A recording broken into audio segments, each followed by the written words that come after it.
আসসালামু আলাইকুম, সবাইকে স্বাগতম। রেওয়া মিলে কোন আইটেম কোন দিকে বসে সহজভাবে মনে রাখার একটি নিয়ম, সেটি হচ্ছে যাবতীয় সম্পদ রেওয়া মিলের ডেবিট দিকে বসে, যাবতীয় ব্যয় রেওয়া মিলের ডেবিট দিকে বসে, তারপরে ক্ষতি খরচ এগুলি রেওয়া মিলের ডেবিট দিকে বসে, তারপরে ক্রেডিট দিকের আইটেমের সুদ রেওয়া মিলের ডেবিট দিকে বসে, যেমন ঋণের সুদ, মূলধনের সুদ, যেগুলো ক্রেডিটে বসে না, মূলধন ঋণ যেগুলো ক্রেডিটে বসে তার সুদ আবার ডেবিট দিকে বসে। আর যাবতীয় প্রাপ্য রেওয়া মিলের ডেবিটে বসে, যেমন প্রাপ্য বিল, প্রাপ্য হিসাব ইত্যাদি।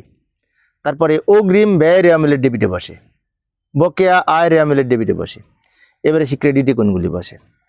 যাবতীয় দায় ক্রেডিটে বসে, যাবতীয় আয় ক্রেডিট দিকে বসে, অগ্রিম আয় ক্রেডিট দিকে বসে, বকেয়া ব্যয় ক্রেডিট দিকে বসে, এবং কোনো ডেবিট আইটেমের সুদ ক্রেডিট দিকে বসবে। যেমন বিনিয়োগ ডেবিটে বসে, বিনিয়োগের সুদ ক্রেডিটে বসবে। প্রদত্ত ঋণ ডেবিটে বসে, প্রদত্ত ঋণের সুদ ক্রেডিটে বসবে। তবে বকেয়া যদি থাকে, বকেয়া খরচ যদি থাকে, সেটাও ক্রেডিট দিকে লিখতে হয়। ধন্যবাদ সবাইকে।